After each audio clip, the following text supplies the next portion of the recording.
Good morning all of you. कैसे आप सब लोग। इस कोरोना जैसे महामारी बीमारी में आप घर पे रहिए, सुरक्षित रहिए, ठीक है। और आपको जितने भी इंस्ट्रक्शंस दिए जाते हैं हाथों को धोने के लिए, सैनिटाइज करने के लिए, तो आप उनका ध्यान रखिए, ठीक है। और आपके स्कूल ने आपको घर बैठे सारा मटेरियल प्रोवाइड करवा रहा है। इसके साथ ही हमारे यूट्यूब पे एक नया चैनल बना दिया गया है जिसका नाम है सेंट स्टीफन स्कूल किशनगढ़ की, ठीक है। इस नाम के चैनल पे आप जा सकते हो यूट्यूब पे, जिस पे आपको सारा मटेरियल प्रोवाइड होता है, जिस पर आप लिंक को ओपन करके आप क्या करते हैं अपना सारा मटेरियल वहां से प्रोवाइड कर सकते हैं, ठीक है। अब हम चैप्टर की बात करते हैं। नया चैप्टर आ गया अपना 11th चैप्टर आ गया। हम 8th क्लास के सब्जेक्ट की बात करते हैं, ठीक है। हमारे चैप्टर का नाम है वो है फोर्स एंड प्रेशर, ठीक है। हमने मोशंस के बारे में हमने क्या किया था, पहले ही पढ़ चुके थे, ठीक है।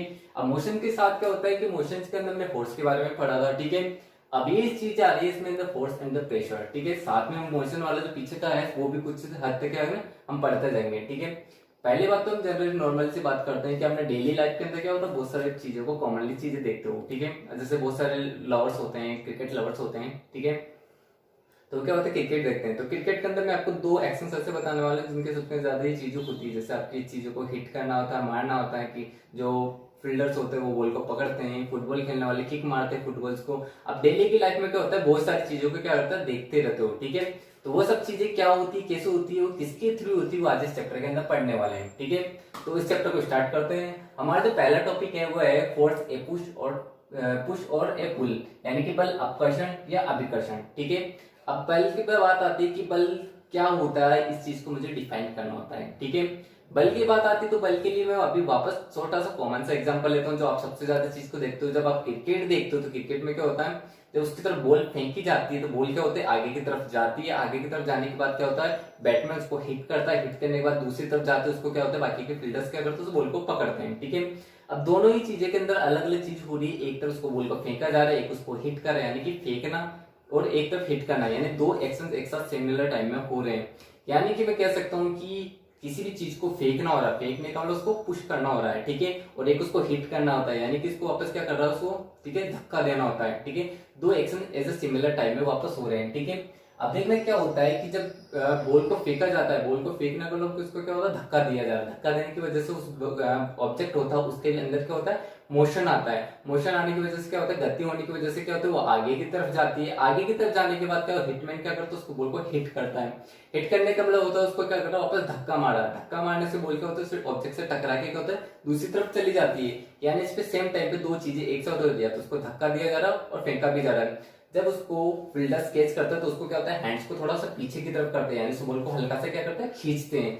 यानी कि मैं कह सकता हूं कि बल क्या होता है कि किसी चीज को धक्का देना होता है, ठीक है, या उसको खींचना हो सकता है। इन दोनों ही चीजों के अंदर क्या होता है बल की डेफिनेशन आ जाती है, ठीक है। एक चीज याद रखना, यहाँ पे अपकर्षण, अपकर्षण का मतलब होता है धक्का देना, ठीक है, और अभिकर्षण का मतलब होता है खींचना, ठीक है। हिंदी मीडियम वालों को तो थोड़ी प्रॉब्लम हो सकती है नए वर्ड्स हैं, ठीक है, तो कंफ्यूज मत होना। अपकर्षण का मतलब होता है धक्का देना, अभिकर्षण का मतलब होता है खींचना होता है, ठीक है। यानी भी किसी भी वस्तु को धक्का देना या खींचना, अगर ऐसी कोई क्रिया होती है जिसके कारण वस्तु की या ऑब्जेक्ट के अंदर क्या होता है मोशन होता है या गति होती है, तो उसको क्या बोला जाता है बल बोला जाता है, ठीक है। ये सिंपल सी डेफिनेशन से इसका इंट्रोडक्शन था, ठीक है। अब नेक्स्ट टॉपिक आता है सेकंड नंबर का टॉपिक जो है हमारे यहाँ पे force are due to and the interactions, यानी कि बल अन्योन्य क्रिया के कारण लगते हैं, ठीक है। अब अन्योन्य क्रिया क्या होती है, इंटरेक्शंस क्या होते हैं, मैं समझा देता हूँ, ठीक है। सपोज करना ये मेरे सामने एक बोर्ड है, ठीक है। जब मैं बोर्ड से दूर खड़ा तो हम दोनों के बीच में कोई फोर्स नहीं लग रहा, कोई बल नहीं लग रहा, ना इससे मुझे कोई फर्क पड़ रहा ना मुझे इस चीज से कोई फर्क पड़ रहा है, ठीक है। लेकिन अगर मैं इसको पकड़ के धक्का देता हूँ, ठीक है, धक्का देता हूँ यानी इस पे बल लगाता हूँ, तो क्या होता है देखो यहाँ पे धक्का देना वापस वही चीज आगे पुश हो रहा हूँ, ठीक है। यानी इसको धक्का देना यानी इस पे एक बल लग रहा है। बल लगाने के कारण क्या होता है इसके अंदर क्या होता है गति होने लग जाती है, यानी कि मोशन होने लग जाता है, ठीक है। यानी कि कहने का मतलब होता है कि मैं इसको धक्का देता हूँ तो इसके अंदर क्या होता है मोशन होता है, ठीक है। सिमिलर चीज यही होती है जब किसी क्या होता है कि कुएं के अंदर से बाल्टी को खींचा जाता है, तो खींचते टाइम भी हम क्या करते हैं बल लगाते हैं, ठीक है। एक कॉमन सा एग्जांपल देता हूँ, ठीक है, कि हम गाड़ी को धक्का धक्का लगाते हैं, कभी इसको खींचते भी है, ठीक है। आपकी बुक के अंदर जब आप नेक्स्ट वाले जब ये टॉपिक ओपन करोगे वहां पे आपको तीन डायग्राम दिखा रखे हैं जिसमें दो लड़कियां आपस में एक दूसरे को धक्का दे रही है, ठीक है, या दो लड़कियां गेम खेली तब एक दूसरे को खींच रही है, ठीक है। और एक और डायग्राम था जिसमें एक लड़का एक बेल को खींच रहा है। यानी कि ये सब डायग्राम, ये सब चीज डायग्राम्स क्या बताना चाहते हैं, ये बताना चाहते हैं कि अगर आप किसी चीज के बीच में बल लग रहा है तो बल लगने के लिए दो ऑब्जेक्ट होना कंपलसरी होता है। बिना दो ऑब्जेक्ट के क्या होता है, बल नहीं लग सकता, फोर्स नहीं लग सकता। यानी कि कहने का मतलब ये है कि अगर मैं किसी चीज का फोर्स लगा रहा हूँ, बल लगा रहा हूँ, तो मुझे कम से कम दो ऑब्जेक्ट चाहिए। एक ऑब्जेक्ट मैं हो जाता हूँ, ठीक है, जो बल लगाने वाला था, और दूसरा ऑब्जेक्ट वो होता है जिसमें मैं बल लगा रहा हूँ, यानी कि फोर्स लगा रहा हूँ, ठीक है। यानी कि कहने का मतलब ये है, यानी कि दो ऑब्जेक्ट के बीच में हमेशा इंटरेक्शन होता है। इंटरेक्शन यानी दोनों के बीच में कोई ना कोई क्रिया होती है, तभी उनके बीच में क्या होता है, बल लगता है या फोर्स अप्लाई होता है, ठीक है। जैसे कि गाड़ी को धक्का देता तो एक ऑब्जेक्ट गाड़ी हो गई और एक आदमी जो उसको धक्का दे रहा, दो ऑब्जेक्ट हो जाते हैं। अब दो लड़कियां आपस में एक दूसरे को धक्का देगी तो दोनों ऑब्जेक्ट हो चुके हैं जिनके बीच में क्या इंटरेक्शन या अनोन्य क्रिया होती है। यानी कहने का मतलब है कि दो ऑब्जेक्ट के बीच में अनोन्य क्रिया या इंटरेक्शन होता है, तभी उनके बीच में क्या होता है, फोर्स या फिर बल प्रोड्यूस होता है। आई बात समझ में? सीधे सीधे कहने का मतलब ये हो गया कि फोर्स कब जनरेट होता है, जब दो ऑब्जेक्ट के बीच में इंटरेक्शन होता है, तभी बल पैदा होता है या क्या फोर्स अप्लाई होता है, ठीक है। हमारा जो नेक्स्ट टॉपिक है वो है एक्सप्लोरिंग फोर्स, यानी कि बलों की खोज में आता है, ठीक है। एक्सप्लोरिंग फोर्स, देखो ये सब बेसिक टॉपिक है, इसलिए मैं आपको सीधे सीधे इजीली समझा रहा हूँ, आपके क्या मैथमेटिकल कोई कुछ भी नहीं है, ओरली मैं आपको हर चीज डिफाइन कर रहा हूँ, ठीक है। एक्सप्लोरिंग फोर्स क्या होता है मैं बता देता हूँ, ठीक है। सपोज करना कि एक यहाँ पे एक बॉक्स है, ठीक है। एक बॉक्स होता है, अगर एक व्यक्ति या एक इंसान जो होता है वो इसको एक डायरेक्शन में धक्का देता है, ठीक है। अब उसको धक्का देता है तो क्या होता है, इसके लिए थोड़ी सी हार्ड चीज होती है, लेकिन इसके साथ में एक और इंसान को खड़ा कर देता हूँ, ठीक है, जो इसको इसी डायरेक्शन में धक्का देने में इसकी हेल्प करता है। तो क्या होता है कि ये इंसान को बड़ी इजीली क्या होता है, उस डायरेक्शन में क्या होता है, उस ऑब्जेक्ट को क्या करता है, मूव करवाने में इजी होता है। कहने का मतलब अगर एक गाड़ी को एक आदमी धक्का दे रहा है तो उसके लिए थोड़ा डिफिकल्ट होता है, लेकिन उसी गाड़ी को उसके साथ मिलके दो तीन जने उसी डायरेक्शन के अंदर, जिस डायरेक्शन वो धक्का दे रहा था, फोर्स लगा रहा था, वो डायरेक्शन में धक्का देता तो क्या होता है, उसको बड़ी इजीली क्या करता है, उस ऑब्जेक्ट को आगे मूव करवा सकते हैं, ठीक है। ये एक डायग्राम हो गया, ठीक है। अब एक और एग्जाम्पल देता हूं। एक और एग्जाम्पल ये है कि एक और बॉक्स है, ठीक है। एक जो इंसान होता है, ठीक है, वो इधर से धक्का दे रहा, दूसरा इंसान इधर से धक्का दे रहा है। अब दोनों ऑपोजिट डायरेक्शन में फोर्स लगा रहे हैं, ठीक है। अब दोनों ऑपोजिट फोर्स लगा रहे हैं तो बताओ ये ऑब्जेक्ट किस साइड जाएगा, ठीक है। नहीं पता चल रहा ना, ये हमें तभी पता चलता है कि दोनों में से सबसे ज्यादा फोर्स कौन लगाता है, वो उसी डायरेक्शन जाता है। सपोज करना कि ये व्यक्ति या ये इंसान सबसे ज्यादा बल लगा रहा है, तो ये क्या होता है, अपना जो डब्बा है बॉक्स से ही इस दिशा के अंदर जाता है। लेकिन अगर ये ज्यादा फोर्स लगाते हैं, ज्यादा बल लगाता है, तो ये डब्बा, ये बॉक्स इस वाली डायरेक्शन में, इस वाली दिशा के अंदर क्या आता है, मूव करने लग जाता है, ठीक है। यानी कि एक्सप्लोरिंग फोर्सेस से इतनी सी बात कहना चाहता है, ठीक है, कि दो परिणामों पे डिपेंड करता है बल, ठीक है। अगर दोनों परिणामों पे डिपेंड करता है, मैंने अभी थोड़ी देर पहले कहा था, दो ऑब्जेक्ट के बीच में इंटरेक्शन होता है, यानी दो वस्तु के बीच में अनोन्य क्रिया होती है, तो क्या होता है कि दोनों जो वस्तुएं हैं उनकी जो परिमाण है, जो बलों का परिमाण है, मैग्नीट्यूड है, उनके ऊपर डिपेंड करता है, ठीक है। वो कैसे डिपेंड करता है, पहले वाले बक्सों को दोनों व्यक्ति आगे की तरफ धक्का दे रहे थे, दोनों इंसान उसको आगे की तरफ फॉरवर्ड डायरेक्शन में क्या करते हैं, फोर्स लगा देते हैं, ठीक है। तो क्या होता है कि इस इंसान का फोर्स और दूसरे वाले इंसान का फोर्स क्या होता है, ऐड हो जाता है। वापस बता देता हूँ, ये बॉक्स था, इसको पहला इंसान धक्का दे रहा था, तो इसका फोर्स और दूसरे जिसको सपोर्ट कर रहा था उसका फोर्स, ठीक है, इसका फोर्स का अपमेंट मानता है, उसका F2। अब दोनों इसको धक्का दे तो बड़ी इजीली क्या होता है, वो ऑब्जेक्ट को डायरेक्शन मूव हो जाता है। कहने का मतलब हो गया इन दोनों का फोर्स क्या हो गया, यहाँ पे जुड़ गया है, ठीक है। लेकिन अगर ये व्यक्ति दूसरी वाली डायरेक्शन में खड़ा होके इसी ऑब्जेक्ट को धक्का देता है इस वाली डायरेक्शन में, ये इसको इस डायरेक्शन में दे रहा है, ये इसको इस वाली दिशा के अंदर बल लगा रहा है, इसका F2 मान लेता हूँ, ठीक है। तो ये बॉक्स कौन सी वाले डायरेक्शन में जाएगा, ठीक है, जिस वाले डायरेक्शन में जाएगा जिसका बल क्या होगा, सबसे ज्यादा होगा, ठीक है। सपोज करना इसका 10 न्यूटन है और इसका 15 न्यूटन है, तो बल इसका ज्यादा है तो किस तरफ जाएगा, इस तरफ जाएगा।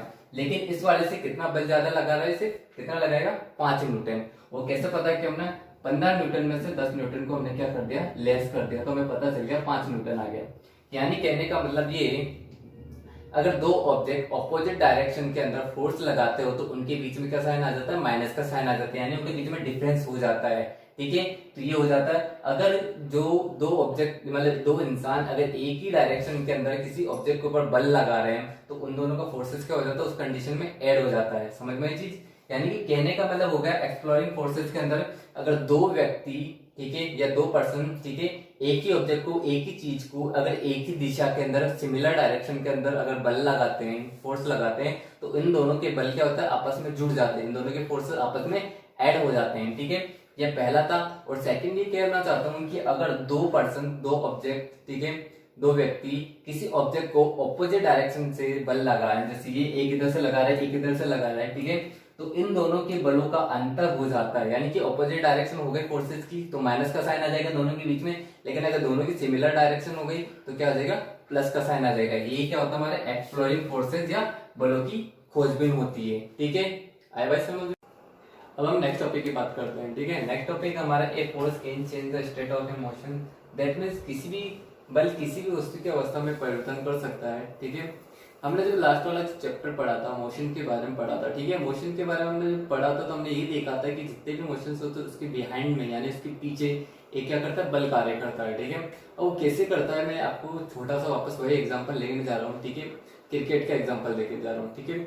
जब एक बॉल होती है, ठीक है, बॉल एक बॉलर के पास होती है, जब उसको लेके भागता है, ठीक है, उस कंडीशन में बॉल का क्या होता है, मोशन कितना होता है, 0 मान के चलता है, दैट वो रेस्ट कंडीशन होती है, वो विराम अवस्था में होती है, ठीक है। जैसे बॉल उसको फेंकता है वो एक मोशन के फॉर्म में क्या होती है, आगे जाती है, ठीक है, उसमें एक गति आ जाती है, यानी कि हमने जब बॉल को फेंका तो उस पर फोर्स लगाया, फोर्स लगाने के बाद वो बॉल क्या जाती है, आगे की तरफ जाती है, बैट्समैन के पास जाती है, ठीक है, बल्लेबाज के पास जाती है। जैसे बैट्समैन के पास आती है, बैट्समैन उसको क्या करता है, हिट करता है, यानी हिट करने के मतलब उसने वापस एक बार और क्या कर दिया, फोर्स लगा दिया। जैसे फोर्स लगाया तो मैंने आपको थोड़ी देर पहले एक चीज बताई थी कि जब फोर्स डबल डायरेक्शन में यानी उसकी दिशा में लग जाता है तो क्या होता है, फोर्स क्या होता था, एड हो जाता है। तो बॉलर ने जो फोर्स लगाया और फिर बैट्समैन ने फोर्स लगाया, दोनों एड हो गए, इससे क्या होता है, बॉल की जो क्या होता है मोशन, गति क्या हो गई, इस पॉइंट पे बढ़ गई, ठीक है। बढ़ने के बाद क्या होता है, जो फील्डर होते हैं चारों तरफ वो बॉल को क्या करते हैं, कैच करते हैं। जैसे बॉल को कैच करते हैं उस कंडीशन में पहले वो क्या होती है, स्पीड के अंदर होती है, मोशन में होती है, लेकिन जैसे ही फील्डर उसको कैच करता है उसके बाद क्या होती है, उसकी क्या होती है, रेस्ट कंडीशन में चल जाती है, यानी उसका मोशन क्या होता है, धीरे धीरे 0 हो जाता है। यानी कि उस कंडीशन में क्या होता है, पहले मोशन स्पीड में ज्यादा था, उसकी मोशन में कुछ था, और बाद में जब उसको कैच किया जाता है उसके बाद उसका मोशन किस में चेंज हो गया, रेस्ट कंडीशन में चेंज हो गया। यानी कि क्या होता है कि एक फोर्स क्या करता है, किसी भी ऑब्जेक्ट के क्या होता है, मोशन के पीछे क्या होता है, वर्क करता है, उसको मोशन देने के लिए, और रेस्ट कंडीशन में दोनों के पीछे कौन वर्क करता है, एक फोर्स वर्क करता है, ठीक है।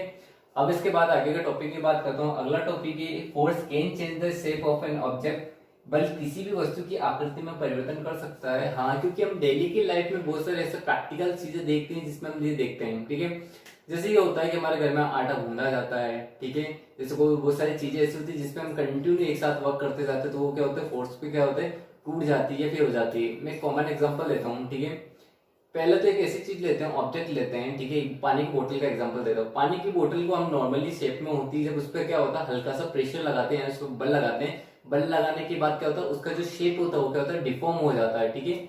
डिफॉर्म तब तक ही रहता है जब तक मैं कर रहा हूँ उस पर फोर्स अप्लाई कर रहा हूँ। जैसे फोर्स को रिमूव करता हूँ, बल को जैसे हटाता हूँ, वापस क्या होता है, बॉल उसके पहले वाले शेप में आ जाती है। इसको बोला जाता है टेम्पररी क्या बोलता है, डिफॉर्मेशन बोला जाता है। यानी जिस पे बल हटाने के बाद, फोर्स हटाने रिमूव करने के बाद वो जो ऑब्जेक्ट होता है वो अपनी पहले वाले फॉर्म में क्या होता है, वापस आ जाता है, ठीक है।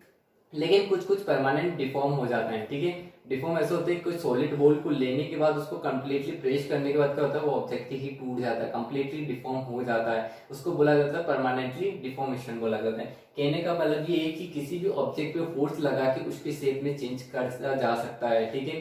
जैसे बहुत सारी चीजों को शेप क्या होता है, पिघला के उसको शेप को चेंज कर दिया जाता है, या फिर फोर्स अप्लाई करके भी उसका शेप क्या किया जाता है, चेंज किया जाता है, ठीक है। ये पांचों टॉपिक हो चुके हैं। अब हम नेक्स्ट टॉपिक की बात करते हैं, ठीक है। नेक्स्ट टॉपिक है अपना कॉन्टेक्ट फोर्स, दैट मीन संपर्क बल, ठीक है। जैसे इसके नाम से पता चल रहा है, संपर्क बल का मतलब होता है अगर दो ऑब्जेक्ट के बीच में अगर कॉन्टेक्ट हो रहा है, यानी कि आपस में टच कर रहे हैं और उनके बाद में एक ऑब्जेक्ट दूसरे ऑब्जेक्ट के ऊपर बल लगा रहा है, उसको बोला जाता है संपर्क बल या कॉन्टेक्ट फोर्स बोला जाता है। यानी कि इस कंडीशन में क्या होगी, दोनों ऑब्जेक्ट आपस में एक दूसरे से टच होकर फोर्स लगाते हैं, ठीक है। अब इस कंडीशन के अंदर पहला आ जाता है वो होता है मस्कुलर फोर्स या पेशीय बल होता है, ठीक है। अब इसका जो पहला पार्ट है पेशीय बल मैं बताने जा रहा हूँ, ठीक है। अब हम डेली लाइफ में क्या होते हैं, बहुत सारे काम करते हैं, ठीक है, घर पे बैठ के भी बहुत सारी चीज करते हैं, जैसे बाल्टी उठा के उधर रखते हैं, किसी चीज को उठा के उधर ले जाते हैं, किसी चीज को ऊपर उठाते हैं या नीचे रखते हैं, ठीक है। अब ये सब चीजें आती है, कैसे होती है मैं बता देता हूँ, ठीक है। जैसे मैं बाल्टी को उठा के रख रहा हूँ तो बाल्टी को उठाने के लिए मुझे अपने को फिजिकल वर्क करना पड़ता है, यानी कि मेरे को शारीरिक कार्य करना पड़ता है, शारीरिक कर्म करना पड़ता है, ठीक है। हो सकता है ये किसी रस्सी के सहारे, किसी छड़ी के सहारे, किसी न किसी की सहायता से भी हो सकता है, ठीक है। जैसे कि मैं पानी की जो बाल्टी होती है उसको रस्सी के थ्रू क्या करता हूँ, खींच रहा हूँ, ठीक है। तो ये सब क्या होता है कि अगर ऐसा कोई भी कार्य, ऐसा कोई भी चीज में अगर मैं बल लगा रहा हूँ जिसमें मुझे धक्का देना पड़ रहा है, खींचना पड़ रहा है किसी वस्तु की सहायता से, जिससे भी हो, ठीक है, अगर किसी भी वस्तु के ऊपर में अपने शरीर के द्वारा बल लगा रहा हूं तो उसको क्या बोला जाता है, पेशीय बल होता है। इसको पेशीय बल इसलिए कहा जाता है क्योंकि अपने शरीर की मांसपेशियों के द्वारा क्या होता है, बल लगाया जाता है, ठीक है।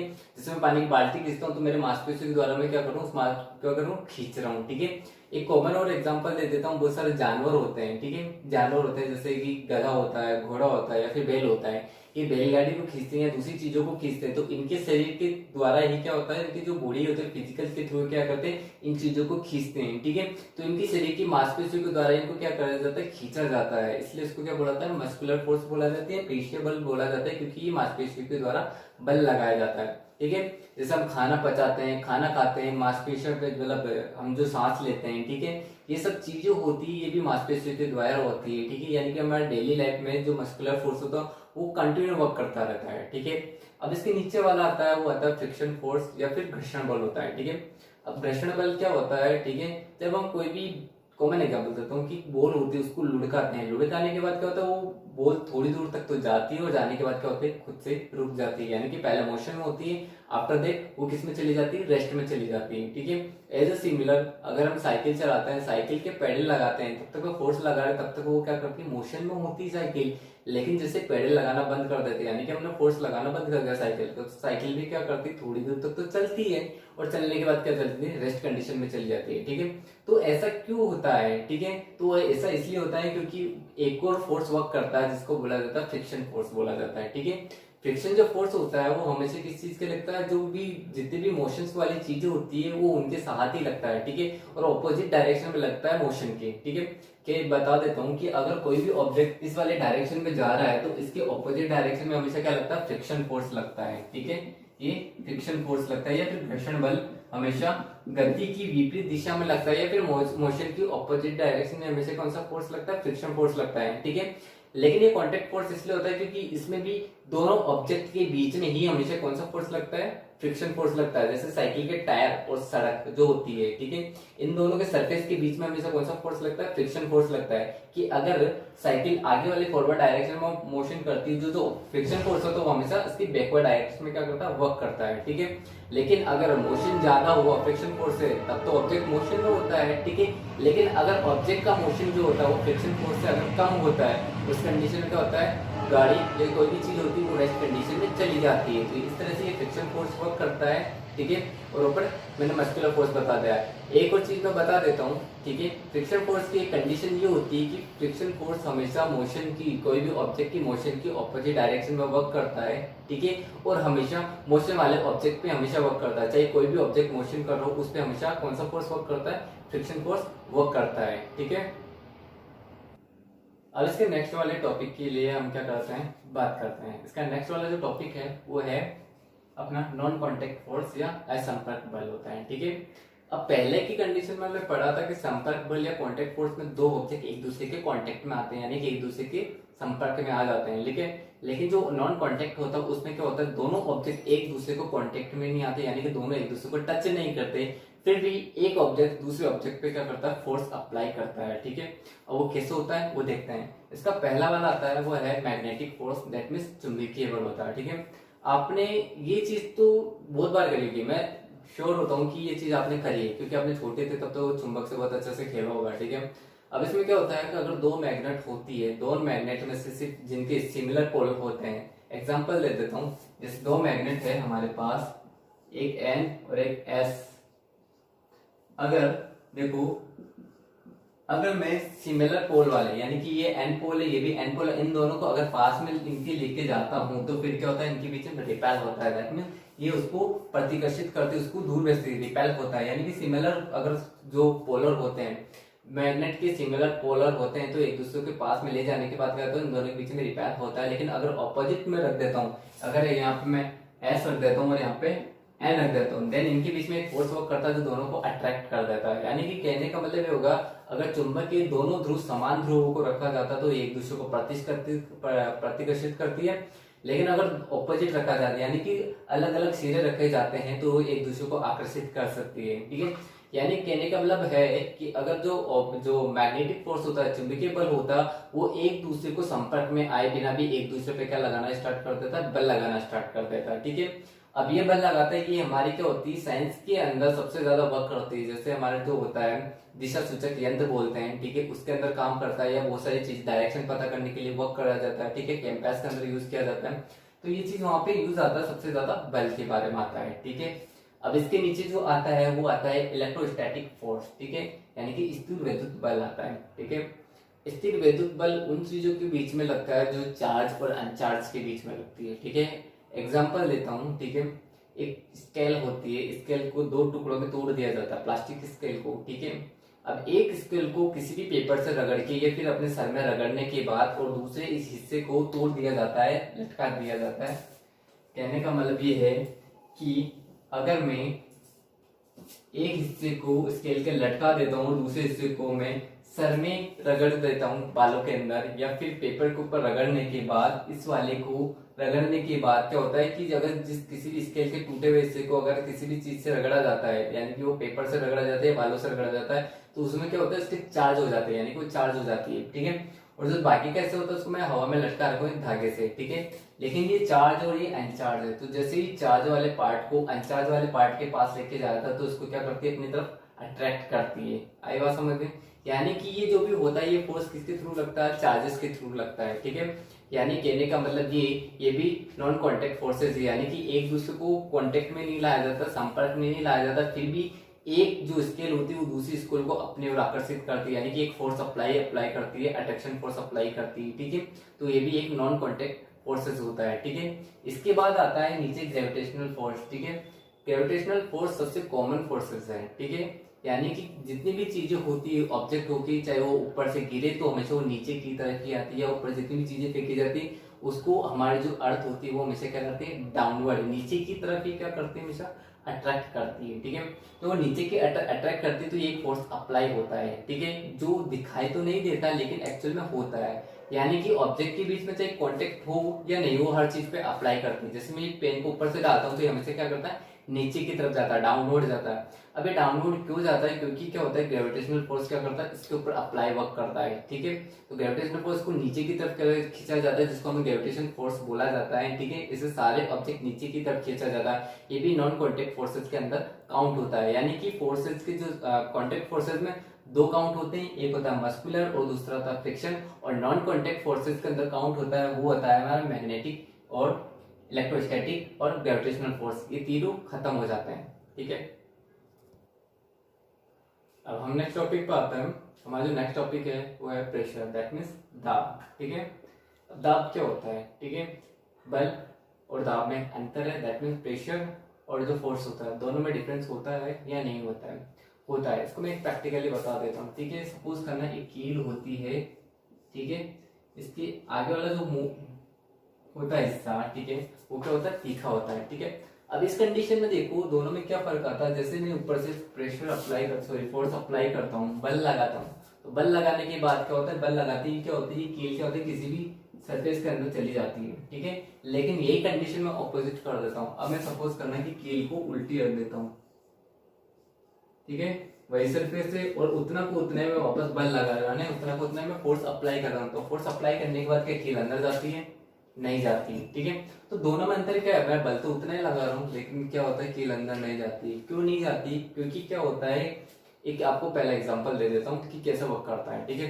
जैसे कि आपने क्या देखा होगा, घर में कहीं आसपास कहीं आंधी आती है तो कोई किसी की छत को उड़ा के लिए चली जाती है। ठीक है, अब ये ऐसा क्यों होता है कि अचानक ऐसा कुछ हो जाता है कि नॉर्मल डेज के अंदर तो हवा चलती रहती है, पर उस कंडीशन में क्या होता है कि छत उड़ के नहीं जाती, लेकिन जब आंधी तूफान ऐसा कुछ आता है तो छत उड़ के चली जाती है। ठीक है, वो छत क्यों उड़ के चली जाती है वो मैं रीजन बता देता हूँ, क्योंकि छत जो होती है ऐसा होती है। ठीक है, और इसके नीचे क्या होती है, हवा जाती है, इसके हवा नीचे जाती है, क्या होती है, नीचे की तरफ क्या लगता है, एक तरीके से फोर्स लगता है, नीचे की तरफ क्या लगता है, फोर्स लगता है। ठीक है, अब ये फोर्स क्या होता है, एक यूनिट एरिया के ऊपर अप्लाई करने की वजह से क्या होता है, ये प्रेशर ज्यादा बढ़ जाता है, इसकी वजह से क्या होता है, इजीली ऊपर उड़ जाती है। ठीक है, अगर नहीं समझ में आया तो मैं आपको दूसरा एग्जाम्पल कील वाकिल देख के बता देता हूँ। ठीक है, कील है, ठीक है, अब इसके नीचे देखना, यहाँ पे जो ऊपर वाला हिस्सा होता है इसका यूनिट एरिया क्या है, यहाँ पे एरिया ज्यादा है। ठीक है, और नीचे का जो एरिया जो कील होती है उसकी जो आगे वाले नोब होती है, आगे वाला जो नुकीला हिस्सा होता है वो क्या होता है, वो पॉइंटेड होता है, एकदम छोटा सा होता है, ठीक है। यानी कि ऊपर वाले का एरिया इतना बड़ा दिख रहा है और नीचे वाले जो कील उसका छोटा सा नोब है उसका एरिया इतना दिख रहा है, ठीक है। जैसे मैं ऊपर से बल लगाता हूँ, बल लगाने से क्या होता है, ऊपर से बल जाता है, बल लाते ही आगे वाले हिस्से को ट्रांसफर किया जाता है, आगे वाले हिस्से को दिया जाता है और इस पॉइंट पे आते ही लग जाते हैं। यानी कि एक पॉइंट पे सारा का सारा बल जैसे ही लगता है वो क्या होता है, अंदर की तरफ चले जाती है। यानी कि फोर्स जिसका एरिया कम होगा उसको फोर्स ज्यादा लगाए तो वहां पे प्रेशर भी क्या होता है, ज्यादा होता है। ऑपोजिट में देखते हैं कि अगर कील को ऊपर वाला देखो हिस्सा क्या होता है, फोर्स यहाँ पे एरिया क्या होता है, कम होता है, लेकिन नीचे का एरिया यहाँ पे ज्यादा है। जैसे ऊपर से फोर्स लगाता हूँ, ऊपर अभी फोर्स ज्यादा है, लेकिन नीचे आते आते क्या होता है, ये इतने बड़े एरिया के अंदर डिस्ट्रीब्यूट हो जाता है। दैट मीन फोर्स सारे एरिया में डिस्ट्रीब्यूट होने से इच एरिया में कितना होता है, बल कितना होता है, बहुत कम हो जाता है। वो बल कम होने की वजह से प्रेशर भी क्या हो जाता है, कम हो जाता है। इसको मैथमेटिकल रिप्रेजेंटेशन ऐसा होता है, यानी कि pressure, force and unit area, ठीक है। यानी कि यहाँ पे है दाब, यहाँ है बल और नीचे है एकांक क्षेत्रफल। आपने चाकू देखा होगा, ठीक है। चाकू से आप जब भी कोई चीज काटते हो तो उसका जो निकीला वाला हिस्सा होता है वो आप उसी से काटते हो, ठीक है। क्योंकि क्या होता है, आप वहां पे थोड़ा सा बल लगाने पे, थोड़ा सा फोर्स लगाने पे कोई भी चीज के होते हैं इजीली कट हो जाते हैं। लेकिन जैसे आप चाकू जो नाइफ होता है उसको उल्टा पकड़ने के बाद आप काटते हो तो आपको फोर्स क्या करना पड़ता है, ज्यादा लगाना पड़ता है, ठीक है। क्योंकि क्या होता है कि जितना कम एरिया होगा उस पर फोर्स जितना ज्यादा, जितना कम लगाओगे वो उतनी जल्दी क्या होता है, कट जाता है। दैट मीन्स ये इस तरीके से वर्क कर रहा है कि एरिया ज्यादा होगा तो प्रेशर क्या होगा, कम होगा।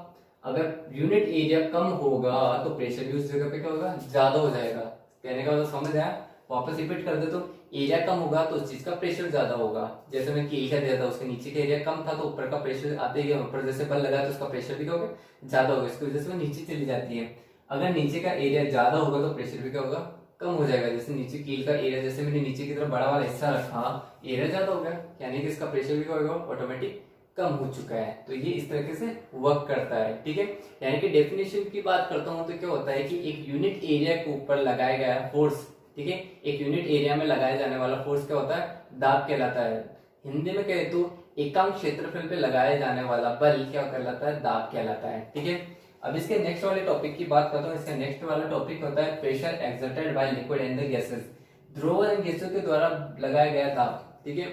अब हमने ये चीज पढ़ ली कि प्रेशर होता है, ठीक है, हमने प्रेशर बाहर से अप्लाई करते चीज होते थे, लेकिन हमें ये नहीं पता कि गैसेस भी फोर्स अप्लाई, सॉरी गैसेस भी और जो लिक्विड होता है ये भी क्या करता है, दाब लगाता है या नहीं लगाता, ठीक है। तो आपने अपने घरों के अंदर कुकर देखा होगा जिसमें आप खाना पकाते हो, दाल बनाते हो, ठीक है। कुकर के अंदर क्या होता है कि हम कोई भी चीज पकाते हैं तो थोड़े टाइम में क्या होती है, जल्दी पक जाती है। वो क्यों पक जाती है, क्योंकि उसके अंदर इतना ज्यादा प्रेशर लगा के उसको पकाया जाता है कि प्रेशर से क्या हो जाती है, जल्दी से पक जाती है, ठीक है। तो प्रेशर हर चीज लगाती है, ठीक है। हवा भी प्रेशर लगाती है और लिक्विड भी प्रेशर लगाता है, ठीक है। लिक्विड प्रेशर कैसे लगाता है, मैं आपको कॉमन एग्जांपल देता हूँ। जैसे पानी होता है, पानी के ऊपर तो क्या होता है, प्रेशर ज्यादा नहीं होता, लेकिन जैसे जैसे नीचे जाते जाते हैं तो क्या होता है, पानी का प्रेशर भी क्या होता है, ज्यादा लगने लग जाता है, दाब ज्यादा लगने जाता है, ठीक है। जो सबमरीन होती है, पनडुब्बी होती है, वो एक गहराई तक तो जाती है लेकिन उससे ज्यादा गहराई तक वो नीचे नहीं उतर सकती, ठीक है। उसका रीजन क्या होता है कि जितनी ज्यादा वो गहराई में जाते जाती है पानी का प्रेशर भी क्या होता जाता है, पानी का जो होता है वाटर का प्रेशर भी जाता है, पानी का दाब भी क्या होता जाता है, ज्यादा होने लग जाता है, ठीक है। लेकिन सबमरीन के बाहर का दाब, सबमरीन के जो होता है, जो पनडुब्बी होती है उसका अंदर का दाब और जो पानी के बाहर का दाब अगर समान होता है, उस कंडीशन में पनडुब्बी को कुछ नहीं होता, सबमरीन को कुछ भी नहीं होता। लेकिन जैसे अंदर जाती जाती है तो क्या होता है, सबमरीन का जो होता है, पनडुब्बी का दाब क्या होने लग जाता है, प्रेशर क्या होने लग जाता है, कम होने लग जाता है और पानी का प्रेशर उस कंडीशन में ज्यादा होने लग जाता है। इस कंडीशन क्या होता है, बाहर का पानी का प्रेशर इतना ज्यादा हो सकता है कि फिर पनडुब्बी क्या हो जाती है, चिपक जाती है, दब जाती है, ठीक है। इसलिए उसको एक लिमिट गहराई तक उसको नीचे उतारा जाता है, ठीक है। और जो स्काई डाइवर होते हैं पानी के अंदर जो होते हैं, ठीक है, वो भी ज्यादा गहराई में नहीं उतरते, क्योंकि क्या होता है कि जो अपने खून का जो प्रेशर होता है, ब्लड का जो प्रेशर होता है, ठीक है, और बाहर पानी का प्रेशर जब इक्वल होता है तब कोई कंडीशन, कोई प्रॉब्लम नहीं होती। लेकिन जैसे गहराई में जाते हैं हमारे खून का जो दाब होता है, प्रेशर होता है, वो कम पड़ जाता है और बाहर पानी का क्या होता है, दाब ज्यादा बढ़ जाता है। उस कंडीशन में क्या होता है कि हमारे क्या होती है, जो हवा के बुलबुले होते हैं वो खून के साथ मिल जाते हैं और सांस लेने में क्या होते हैं, दिक्कत आने लग जाती है, ठीक है। अब ये सिमिलर चीज होती है हवा के अंदर भी होती है। जैसे जैसे हम गहराई ऊपर ऊंचाई पे जाने जाते हैं, हमारे बॉडी का प्रेशर क्या होता है दिख जाता है, वहाँ पे ज्यादा हो जाता है और बाहर हवा का प्रेशर क्या हो जाता है, कम होता है। इसी कंडीशन से हमारा नाक में से खून होता है। जैसे कोई फ्लाइट पे बैठता है तो जब टेक ऑफ करते हैं तो उसके नाक में से खून आता है, ठीक है। या कोई पहाड़ पे चढ़ता है तो वो इसी रीजन से होता है। यानी कि कहने का मतलब ये है कि लिक्विड और गैस दोनों ही क्या करती है, प्रेशर लगाती है, ठीक है। एक कॉमन एग्जांपल देता हूँ। एक बेलनाकार नली लेना होता है, उसके नीचे एक बलून लगा दो, ठीक है। उसके ऊपर पानी डालते तो पानी डालते क्या होता है, बलून हल्का सा फूल जाता है, ठीक है। उसको नोटिस करो, ठीक है। अब उसके बाद क्या होता है, उसके जो पाइप होता है उसके अंदर और पानी डालो, यानी कि मैंने लिक्विड ज्यादा बढ़ा था। जैसे लिक्विड ज्यादा बढ़ा तो नीचे से जो गेंद क्या होती है, वो बलून होता है, जो गुब्बारा होता है वो भी क्या होता है, ज्यादा फूल जाता है। वो किस लिए होता है, क्योंकि जैसे जैसे मैं लिक्विड की क्वांटिटी बढ़ाता जाता हूँ, जैसे कि द्रव की मात्रा बढ़ाता जाता हूँ, पानी की मात्रा बढ़ाता जाता हूँ, उसका प्रेशर भी क्या होता है, उसका दाब भी क्या होता है, ज्यादा बढ़ जाता है। इसी की वजह से नीचे जो हमने गुब्बारा बांधा था, बलून बांधा था, वो भी क्या होने लग जाता है, बड़ा होने लग जाता है, ठीक है।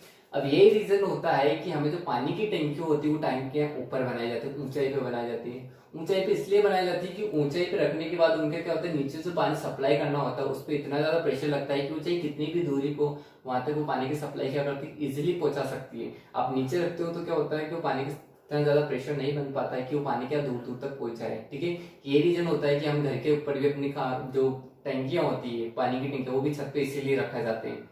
आई बात समझ में? तो ये दोनों टॉपिक इस पॉइंट पे खत्म होते हैं। अब हम नेक्स्ट टॉपिक की बात करते हैं, ये हमारा लास्ट टॉपिक होगा, ठीक है। ये टॉपिक है एटमॉस्फेरिक प्रेशर, यानी कि वायुमंडलीय दाब, ठीक है। और वायुमंडलीय दाब क्या होती है कि हमारा जो आसपास का जितना भी एरिया होता है, क्षेत्रफल है, उसके अंदर क्या होता है, वायु फैली हुई होती है, ठीक है। और वायु क्या होती है, स्पेस जो तुम्हारी सतह होती है इससे लेकर ऊंचाई तक काफी किलोमीटर तक फैली होती है, जिसको हम वायुमंडलीय बोलता है, वायुमंडल वातावरण बोला जाता है, ठीक है। ये हमारे चारों तरफ का एटमॉस्फेयर होता है, ठीक है। अब हवा द्वारा जो दाब लगाया जाता है उसको बोला जाता है एटमॉस्फेरिक प्रेशर बोला जाता है, ठीक है। अब हम नॉर्मल कंडीशन में होते हैं, नॉर्मल कंडीशन में क्या होता है कि हमारे बॉडी के अंदर जो ब्लड होता है, ठीक है, और बाहर जो हवा है, इन दोनों का क्या होता है, प्रेशर क्या होता है, बराबर होता है। इसलिए हम क्या होता है, इजिली हम सांस ले पाते हैं, इसलिए हमें ज्यादा कुछ प्रॉब्लम नहीं होती। लेकिन क्या होता है कि जैसे हम इस एनवायरमेंट को बाहर करते हैं, एटमॉस्फेरिक प्रेशर को क्रॉस करके स्पेस में चले जाते हैं, ठीक है। अब स्पेस में जाने के बाद क्या होता है कि हम जैसे स्पेस में जाते हैं तो स्पेस में क्या होगा, अगर हम स्पेस सूट नहीं पहनता उस कंडीशन में क्या होता है, हमारी बॉडी का जो ब्लड है उसका प्रेशर तो ज्यादा है, लेकिन स्पेस के अंदर तो प्रेशर ही नहीं होता, ठीक है। उस कंडीशन में क्या होता है कि अगर बॉडी का प्रेशर ज्यादा हो जाता है और बाहर का प्रेशर नहीं है स्पेस के अंदर, तो उस कंडीशन में क्या होता है, प्रेशर हमेशा हाई टू लो की तरफ जाता है, यानी कि ज्यादा से कम की ओर जाता है। उस कंडीशन में तुम्हारे बॉडी का जितना भी ब्लड होता है, जितना भी खून होता है, वो सारा का सारा कहाँ चला जाता है, बाहर निकल जाता है। यही रीजन होता है कि हम स्पेस सूट पहनते हैं, स्पेस में जाने से पहले, अंतरिक्ष में जाने से पहले हम स्पेस सूट पहनते हैं। अब एटमॉस्फेरिक प्रेशर को हम कैसे मतलब कर सकते हैं, मेजर कैसे कर सकते हैं, ठीक है। हमने जो टंकी के भाई एग्जांपल दिया था, टंकी के एग्जांपल भी मैंने इसलिए दिया था क्योंकि उसको ऊंचाई पे बनाया जाता है, क्योंकि उस पर भी एटमॉस्फेरिक प्रेशर लगता है। इसकी वजह से उसका प्रेशर इतना ज्यादा होता है कि पानी के नीचे पे क्या होता है, प्रेशर लगता है, और उसी की वजह से वो क्या होता है, पानी भी नीचे चला जाता है। हमारे आसपास के पानी की जो टंकी होती है बड़ी ऊंचाई पे बनाई जाती है, वो इसी रीजन से बनाई जाती है, ठीक है। अब हम सपोज करते हैं, ठीक है, अभी प्रेशर का मैंने आपको डेफिनेशन दी थी कि यूनिट एरिया के ऊपर जो फोर्स लगता है उसको क्या बोलते हैं, प्रेशर बोलते हैं। लेकिन इसकी कंडीशन ये है कि वो हमेशा परपेंडिकुलर ही लगना चाहिए, जो फोर्स अप्लाई हो रहा है वो हमेशा कितना होना चाहिए, परपेंडिकुलर ही लगना चाहिए एरिया के, तभी ये प्रेशर को काउंट किया जाएगा, अदरवाइज नहीं किया जाएगा, ठीक है। अगर मैं बात करता हूँ, अगर एक बोतल होती है, ठीक है, ये 15x15 की है, यानी 15 सेंटीमीटर, और 15 यानी इस चौड़ाई और इसकी लंबाई कितनी बता रहा हूँ मैं, 15x15 सेंटीमीटर की बताता हूँ, ठीक है। तो इसे कितना फोर्स से कितना प्रेशर अप्लाई करेगी, ये प्रेशर अप्लाई करेगी 225 kg के ऑब्जेक्ट पे कितना प्रेशर लगता है वो उतना करेगी। आई बात समझ में? यानी 15x15 सेंटीमीटर का कोई ऑब्जेक्ट ले लिया जाता है, ठीक है, उसको कुछ भी लिक्विड बनने के बाद उसको एटमॉस्फेरिक प्रेशर पर रखा जाता है, उस हाइट पे रखा जाता है, तो उसके ऊपर प्रेशर जो लगता है वो लगता है 225 kg लगता है, यानी कि इतना प्रेशर लगता है। यानी कि अगर इसको फोर्स की टर्मिनोलॉजी में बात करें तो ये हो जाता है 225 न्यूटन का फोर्स अप्लाई हो जाता है। यानी कि ये बात कहने का मतलब सीधे सीधे सिंपल सी ये बात कह रहा हूँ कि हमारे वायुमंडल के अंदर जो हवा होती है वो हवा भी क्या करती है, एक तरीके से दाब लगाती है, जिसको हम वायुमंडलीय दाब कहते हैं। और वायुमंडलीय दाब हर चीज के ऊपर अप्लाई होता है, ठीक है। अगर किसी चीज का दाब कम होता है तो चीज पिसक जाती है, लेकिन उसका दाब इतना ज्यादा होता है कि बाहर के वायुमंडलीय दाब के बराबर होता है, उस कंडीशन में नॉर्मल कंडीशन में रहती है। आई बात समझ में? जैसे हमारी बॉडी जिसके अंदर ब्लड है, खून है, जिसका हमारे क्या होता है उसका दाब इतना है कि बाहर का वायुमंडल के दाब के बराबर है, इसलिए हमें कोई दिक्कत नहीं होती है। लेकिन जैसे हम इसको जगह को छोड़ के दूसरी जगह जाते हैं, ठीक है, जैसे स्पेस का मैंने अभी एग्जांपल दिया, यहाँ का वायु जहाँ का जो दाब है वो बिल्कुल जीरो है और हमारे शरीर का दाब ज्यादा हो जाता है, तो उस कंडीशन में क्या होता है खून बाहर निकल के आ जाता है, ठीक है। सिमिलर कंडीशन यही होती है कि पानी के अंदर बहुत सारे क्या होते हैं जीव होते हैं, ठीक है, बहुत सारे एनिमल्स होते हैं, वो पानी के बाहर नहीं आते हैं, ठीक है। उसका रीजन क्या होता है, पानी के नीचे तो क्या होता है प्रेशर ज्यादा होता है और उनकी बॉडी उस प्रेशर को एडजस्ट करती है, उसको सह लेती है। लेकिन जैसे वो पानी के बाहर आने की कोशिश करते हैं क्या होता है उनकी बॉडी का प्रेशर तो ज्यादा है, लेकिन पानी के बाहर आने के बाद प्रेशर क्या हो जाता है कम होता है, तो वो जानवर मर जाते हैं। इसलिए बहुत सारे जानवर पानी के नीचे हमेशा रहते हैं, इसलिए दिखाई नहीं देते। ये होता है वायुमंडलीय दाब होता है।